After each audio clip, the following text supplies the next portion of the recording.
I'm going to share my screen with you, and we'll kind of walk through what the program looks like. I have set up an account for each one of you. And I'm not sure how Zoom works on the other end. I've always hosted meetings. I've never been a part of a lot of them. But if you can get on like a side tab, you can actually log into your account now and kind of see what that's all about. So everybody's username right now is your school email. Okay, so for me, it would be jason.bachman@district140.org. Okay, so everybody's login. Once we get you to that page, that's what it's going to be. Your password for everybody is going to be your first name with the number 1 after it. So capital J ASON 1 would be my password. Okay, you can change that password. You can keep it the same. It really doesn't matter to me. I do have access to reset that. So all you'd have to do is email me, call me on my school phone, and I could reset that for you if you needed to, or if you change it and then you kind of forget what it is. Okay, so everybody understand that to this point? Thumbs up, everybody good? Okay, so I'm going to try to share my screen, and my football players know that I'm not always the best at technology, so I apologize if I screw something up. Hopefully we can do this, get going on this successfully here. Where did I want to go?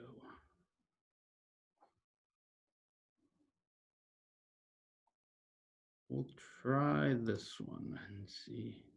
I really wanted. Well, Mr. Bachman pulls it up. Jason, don't mind, or sorry for interrupting, but just so you guys understand, you will be like, it's not going to be an Edmentum teacher. It's going to be Eureka teachers. And you might have got that, and maybe I'm just slow, but you will be able to contact a content teacher that you know at the high school to help you with the material. It won't be an outside teacher. I don't know if that was clear or not, but just wanted to make sure you guys understood that. Yeah, thank you for that. I appreciate that. So the easiest way, the first time you set up the program or you get into the program, your easiest thing to do is going to actually just to be to Google Edmentum. So EDMENTUM. And then you can scroll down here, right down here to Edmentum login. And you're going to click on that. Everybody can see that? Everybody sees my screen now, I hope. Yes. Okay. Okay. So you're going to get a screen that's going to pop up like this. Okay. And for you, obviously, your username and password are going to be different, but everybody's account, and I'll send this out in an email as well after we're done with the meeting. And we're all going to have to meet again one-on-one to finalize your actual online schedule. So the account is Eureka HS. Your username is going to be your email address, your school email, and then your password is your first name. Okay.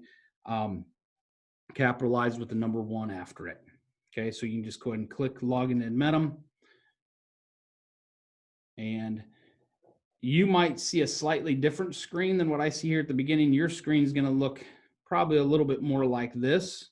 Okay, it's going to kind of be in this format with the blue and this stuff across the top. Okay, all of you right now have an account. All of you have one class already added for you. I added everybody's English already for you, so you can kind of take a look at it as we go. We got people, we got different, these are all the, see, some of this stuff you're not going to see. I may go back and re-log in. Trying to think how I can get to a place where we would be able to see kind of what a student would see. I guess I didn't think that all the way through, because you're going to be seeing a lot different type scenario than what I'm seeing. I'm going to go back. Log in as one, just log in as a student. Like I think that's probably going to be our best bet at this point. So I'm going to get off of this. I'm going to go back and want to start over. So for me, the Edmentum's already kind of popped up in my box already because I've used it. Anthony, would you mind if I used your account just to show them? Is that okay? Thank you very much. So, so it's Eureka HS.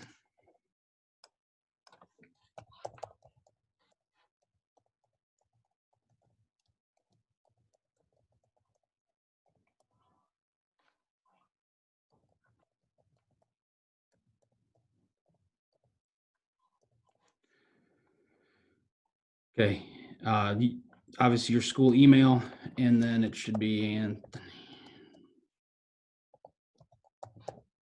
Hopefully this works. Let's see.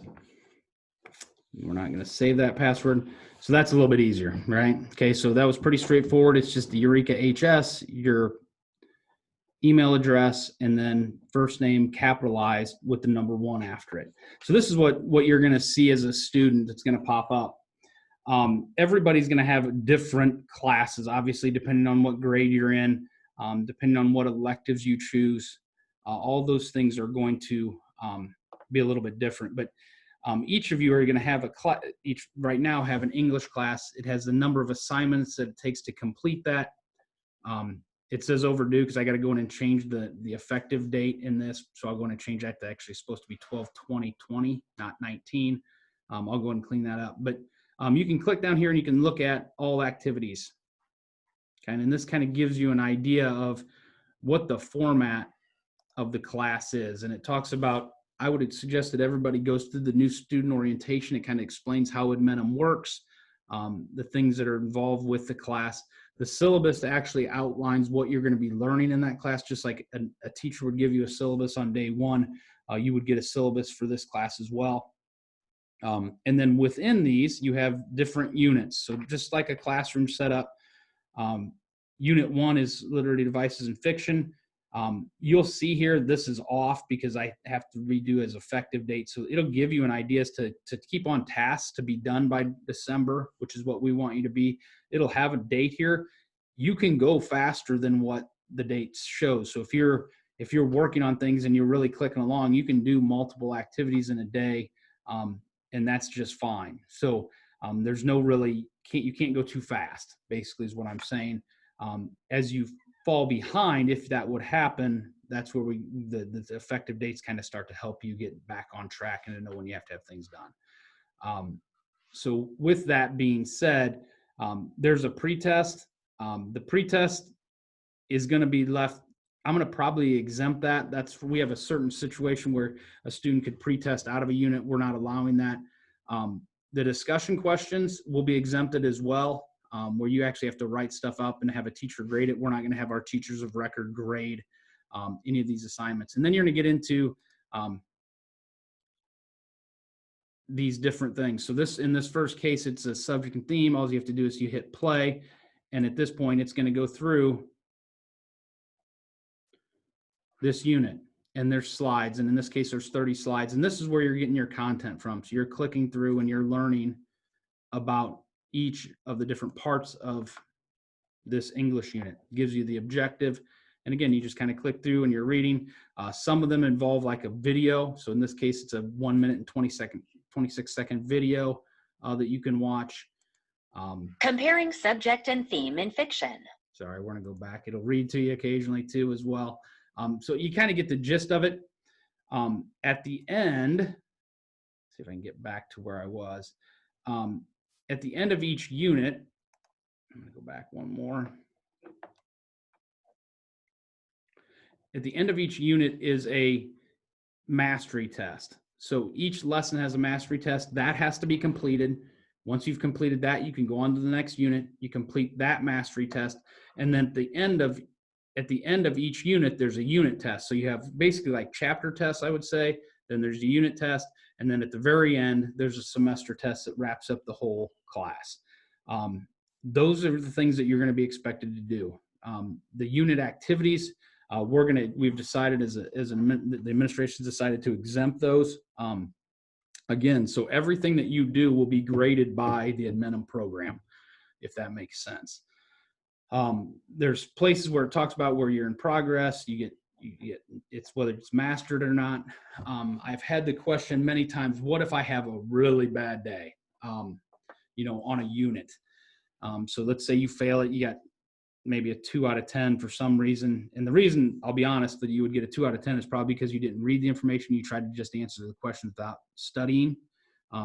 This curriculum does require you to study. It does require you to probably take some notes as you go into the unit tests and things like that. So I will get a final answer on this from our administration, but I will give you probably a certain number of resets per class.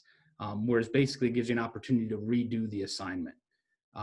But be very careful that you're not just going in answering the questions because you think you know it, you end up with a 2. Well, that may help. That may work one time where I reset it, but we're not going to continue to reset assignments to get you to the passing mark.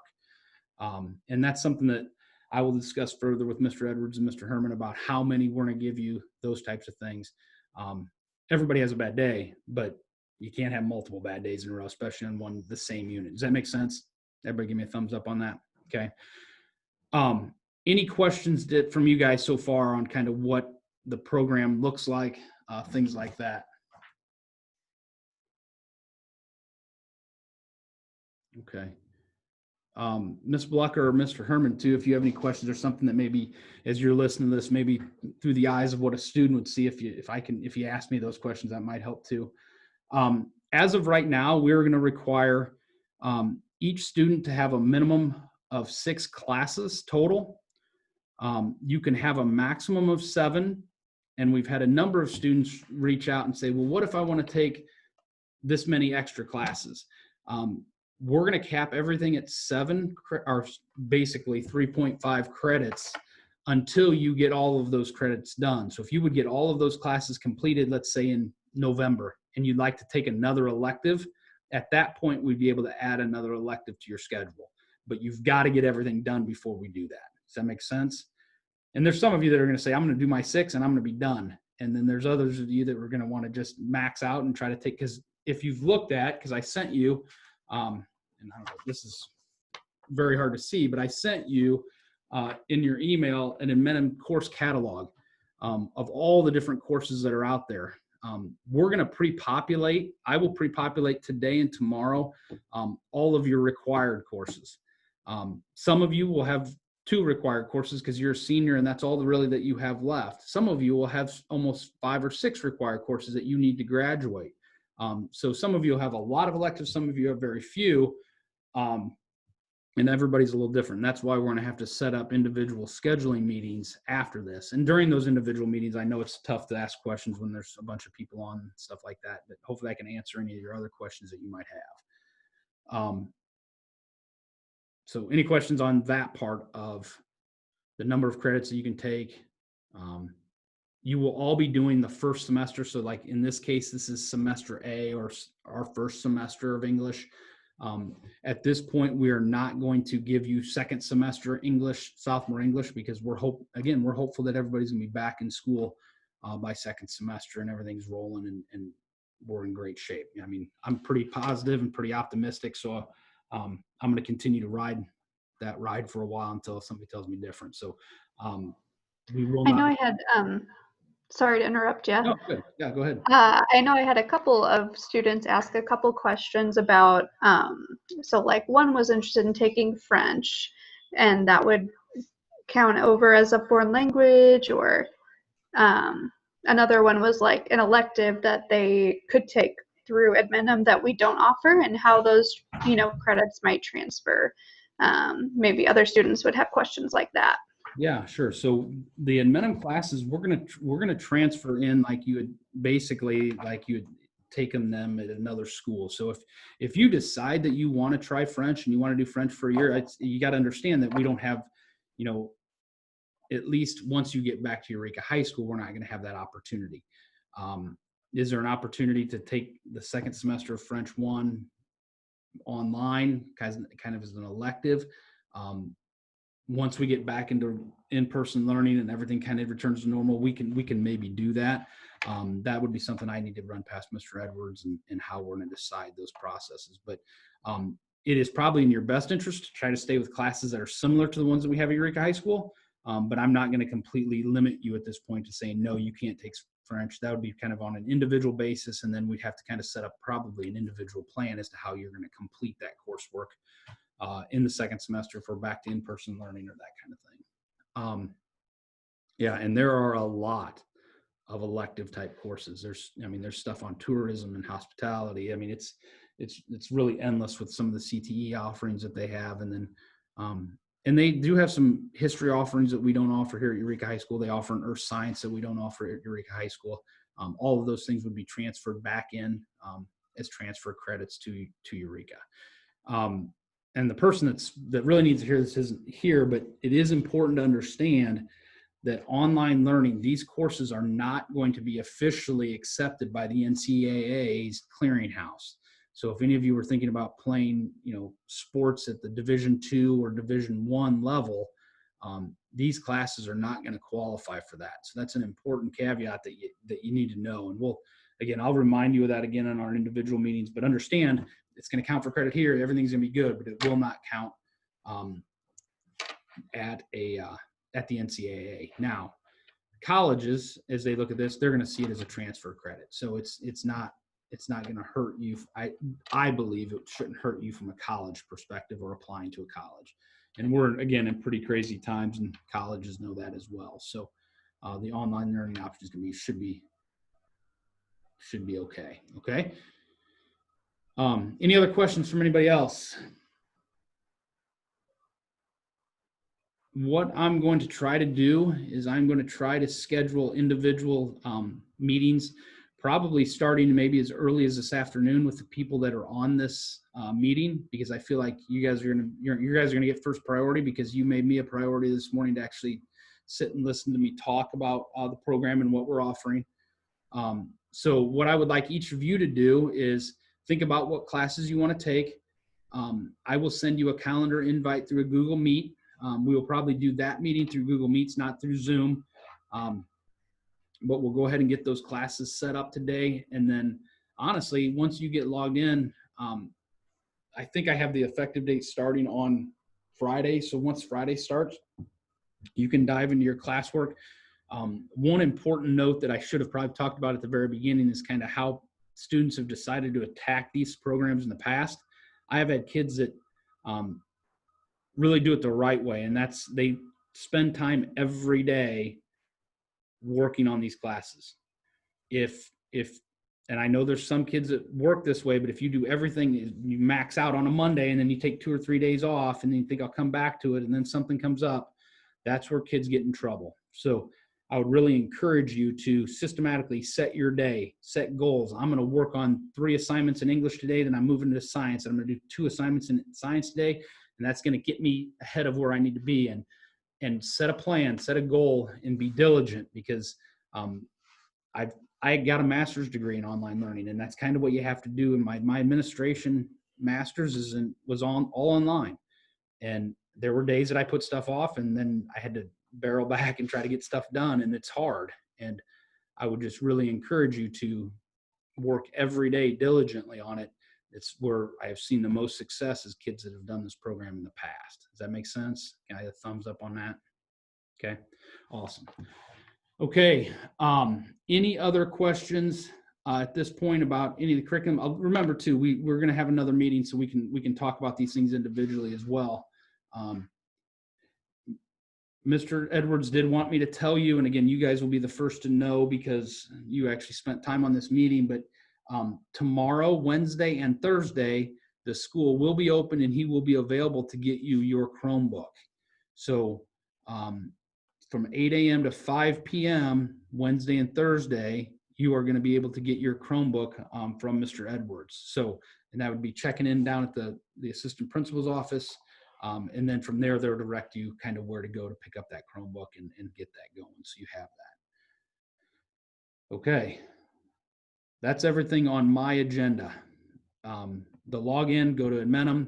It's Eureka EHS, your school email, your first name capitalized with the number 1 after it will get you logged in.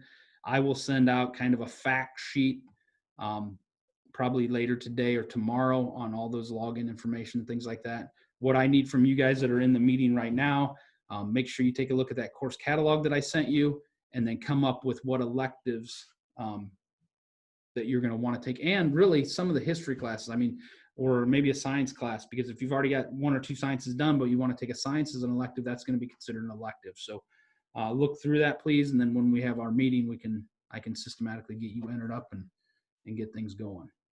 Okay. Mr. Herman or Ms. Blucker, is there anything that I've forgotten or anything that you wanted to add? Okay.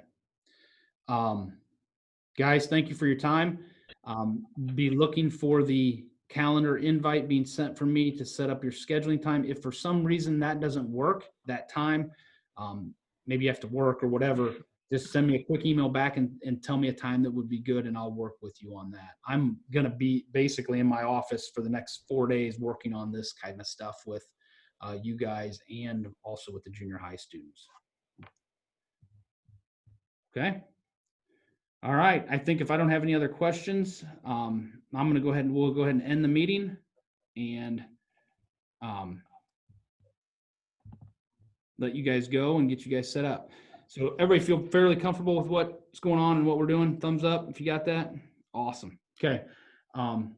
Again, thank you guys for your time. I really appreciate you showing up. It honestly is a sign that you guys are going to be just fine with this program. The ones that aren't showing up scare me a little bit, but that's okay. We'll work through it with them too. But thank you for spending your time with me this morning, and then look for those emails with the scheduling time. Okay. Guys, have a great day. We'll see you. See ya. Good seeing everybody. Yep. We'll see you. Bye-bye.